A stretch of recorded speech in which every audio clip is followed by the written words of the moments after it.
Hello. You'll get through this. You'll get through this. You fear you won't. We all do. We fear that the depression will never lift. The yelling will never stop. The pain will never leave. Here in the pits, surrounded by steep walls and angry brothers, we wonder, will this gray sky ever brighten? This load ever lighten? We feel stuck, trapped, locked in, predestined for failure. Will we ever exit this pit? Yes, deliverance is to the Bible what jazz music is to Mardi Gras. Bold, brassy, and everywhere. Out of the lion's den for Daniel, the prison for Peter, the whale's belly for Jonah, Goliath's shadow for David, the storm for the disciples, disease for the lepers, doubt for Thomas, the grave for Lazarus, and the shackles for Paul. God gets us through stuff, through the Red Sea, onto dry ground, through the wilderness, through the valley of the shadow of death, and through the deep sea.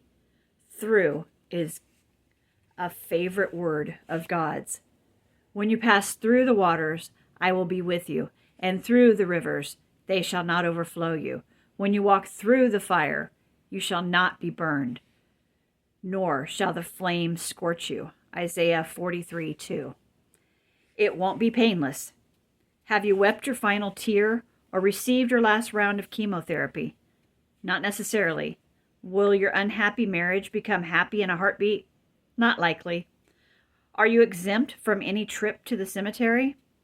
Does God guarantee the absence of struggle and the abundance of strength?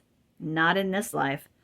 But he does pledge to reweave your pain for a higher purpose. It won't be quick. Joseph was 17 years old when his brothers abandoned him. He was at least 37 when they saw him again. Another couple of years passed before he saw his father. Sometimes God takes his time. 120 years to prepare Noah for the flood. 80 years to prepare Moses for his work. God called young David to be a king, but returned him to the sheep pasture. He called Paul to be an apostle, and then isolated him in Arabia for perhaps 3 years. Jesus was on earth for 3 decades before he built anything more than a kitchen table. How long will God take with you?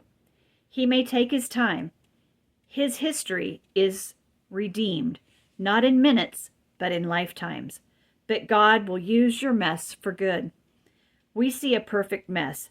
God sees a perfect chance to train, test, and teach the future prime minister.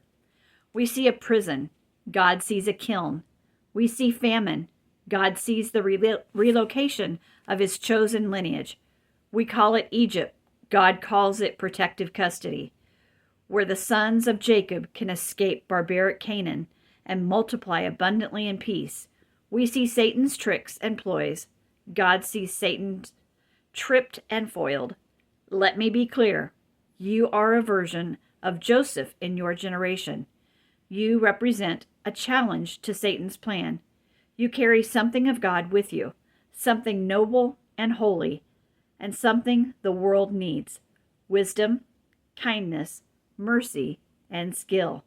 If Satan can't neutralize you, he can mute your influence. The story of Joseph in the Bible, for this reason, to teach you to trust God, to trump evil. What Satan intends for evil, God, the master weaver, the master builder, redeems for good. Joseph would be the first to tell you that life in the pit stinks. Yet for all its rottenness, does the pit do this much? It forces you to look upward. Someone from up there must come down here and give you a hand. God did for Joseph at the right time, in the right way. He'll do the same for you. This is Rooted Joy with Sherry. This is from God Will Use This for Good by Max Lucado. Hope you've had a great day, and I encourage you to grow every day. Goodbye.